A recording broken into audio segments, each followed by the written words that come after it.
Just wanted to start off this morning by saying that this was an idea we had a little time back about bringing somebody in to get the views of frontline staff about how the current social work practice and other children's services are working and how well they're working together, and leaving it to practitioners to tell us from the bottom up what it is currently like and what improvements and changes we might want to bring about.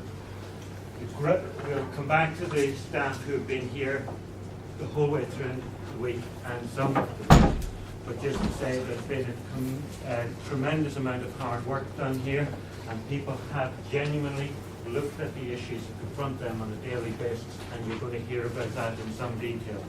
What we'll have are a number of presentations from the staff, some comments from Melani and I, and then we can have an open discussion. But we'd also invite those of you who've just come along for today, or some of our SMT colleagues who've been here during the week, is to look at the material that people have developed during the week and some of the issues that are confronting them. So, there we go. Melanie. Thank you, David. I'd like to just start by really saying that obviously when the LGA and David approached me to come do this work, it's always slightly daunting to go into an organisation as a stranger to that organisation, knowing that you're potentially going to be faced with a barrage of unhappiness or disgruntlement or the kind of moaning zone. So it's always those first kind of, the moment you arrive on the Monday morning and start your presentations, always feels a little bit uncomfortable. I have to say, and I genuinely mean this from the bottom of my heart, is that the people in this room this week not only have been immensely kind and immensely supportive in terms of working with me, but they have so engaged so hard with the work that we've wanted to do.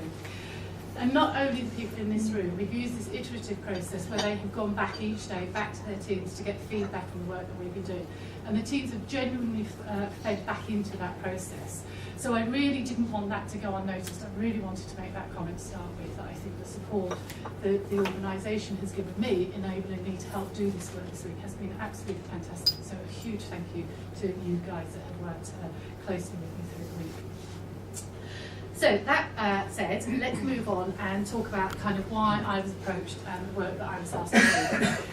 So in the initial meeting that we had with the LGA and some of the senior management from Children's Services, this was the kind of purpose of running this workshop over this 5 days, this series of workshops, was to build greater resilience amongst the team, to develop and share a vision, a culture, a practice and structure that was tenable for people to work within, that enabled them to do the right things for children and families.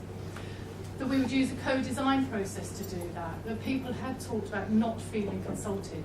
The problem with consultation is that often you're given choices. Do you want choice A, B, C or D?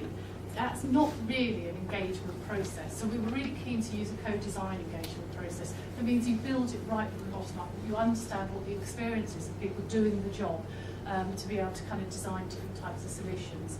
And the whole purpose of all of that work at the end of the day is to get better solutions and services for children and their families in Buckinghamshire.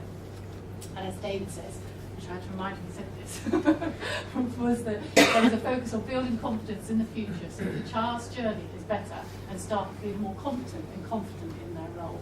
And that's the crux of what we've been attempting to do this week. So as I mentioned, the process has been very much an iterative process. We have spent 4 days in interactive workshops with that feedback loop from the staff each evening, feeding back into it.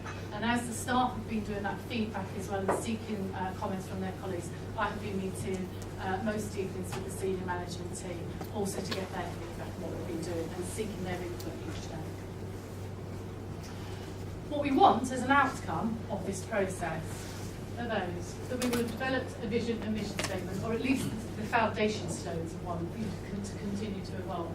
That we will understand the blockers and the enablers, the social workers, for other childcare staff in this authority in doing their work, carrying out their roles to safeguard children.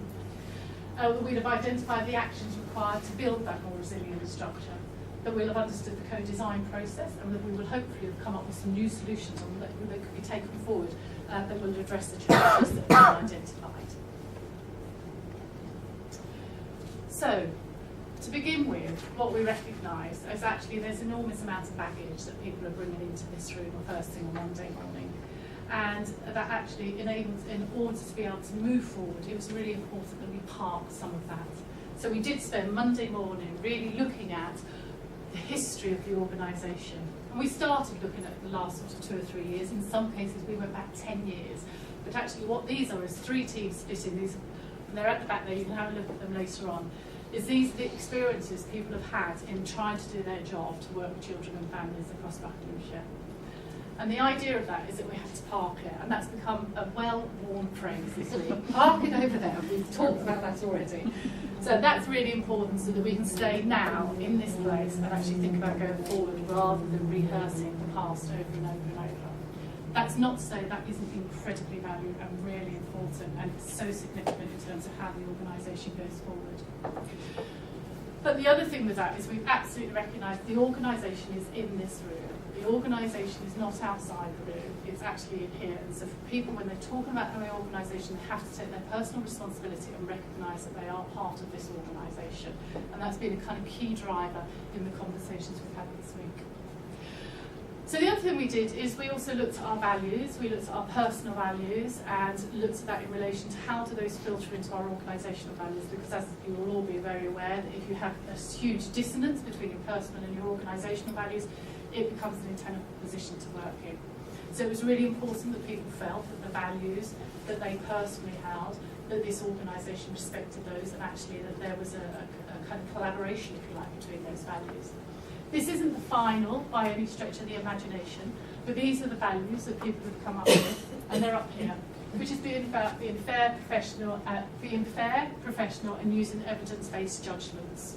That we remain child and family-centric to get the best outcomes, enabling and empowering to help families do things for themselves.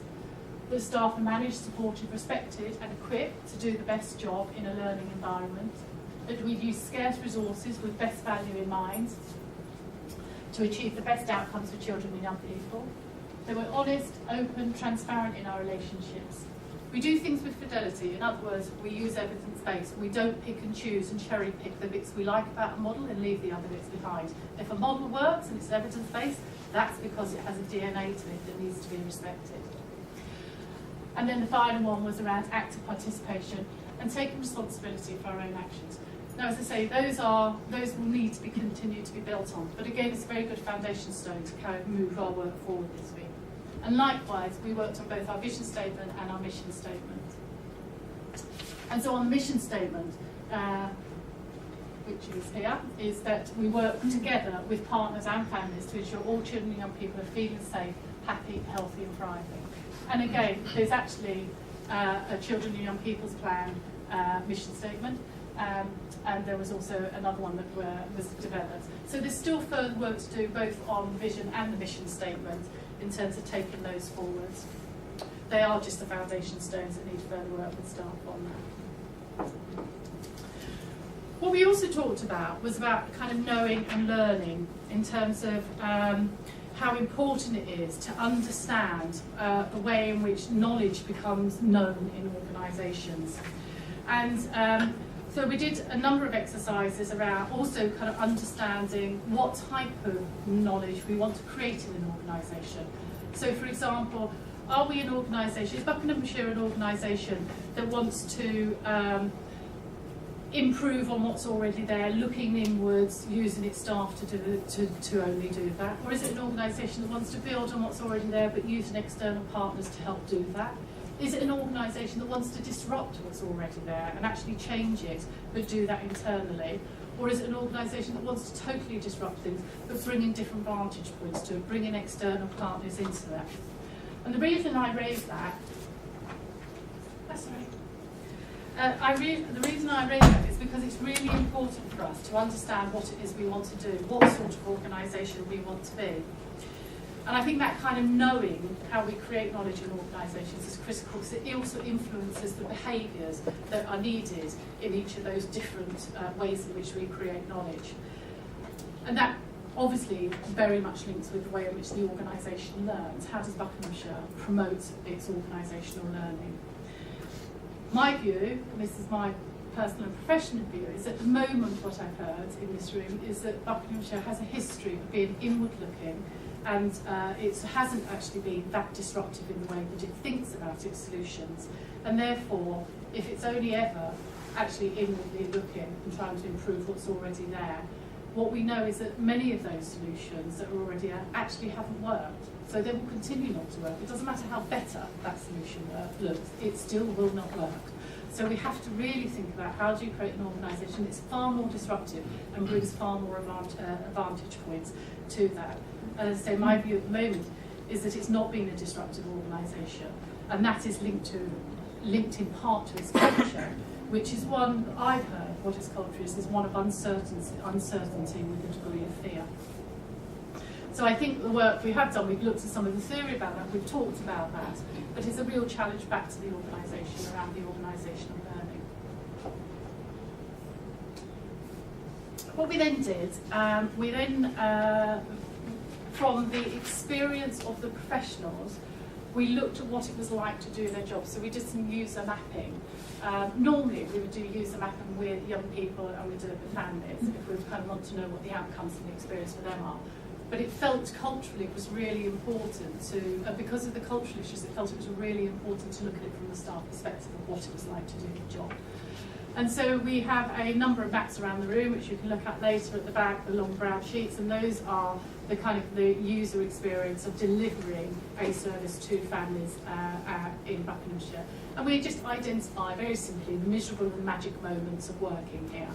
And then we take those the miserable moments, and we actually start to filter those, and we use a process for filtering those down and down and down, until what we end up with is what we feel are the biggest challenges to children's social care or to Buckinghamshire County Council in order to deliver children's social care services. And these are the 9 challenges that the team arrived at. I'll give you a minute to read those through.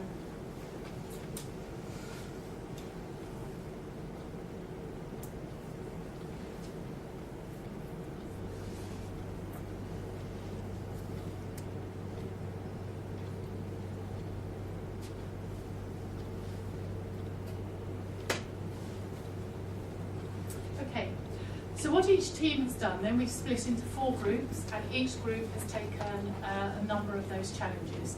And rather than me present that, what I want them to do is them to present to you the challenge that they worked on and the solutions that they've arrived at. And we've also talked a lot around service design this week, which is around, this is very, very emergent. These are just their ideas, that local government behaviour has a tendency to actually think that it knows what the solution is, knows what the challenge is, knows what the solution is, and goes from A to B. And that's where that lovely phrase, hitting the target, missing the point, comes from, because we so often think that we actually have got the challenge right, and we understood the challenge when we didn't even understand the challenge correctly in the first place, because we only looked at it from one viewpoint. So we end up with a solution that doesn't really work. So we've talked a lot this week around service design principles and how important it is to actually, whatever the ideas are on the wall here, they have to be developed, they have to be service blueprinted, and then they have to be tested again and again and again until you actually get the right solution that you know is going to work. This isn't a case of saying on Monday morning, we're going to develop this as a new model. It's about on Monday morning we have to start thinking about what the DNA of this model might look like and test each part of that DNA. So, without further ado from me, I'm going to hand over to our colleagues, and we're going to start with Veronica, who is going to talk about both culture and induction.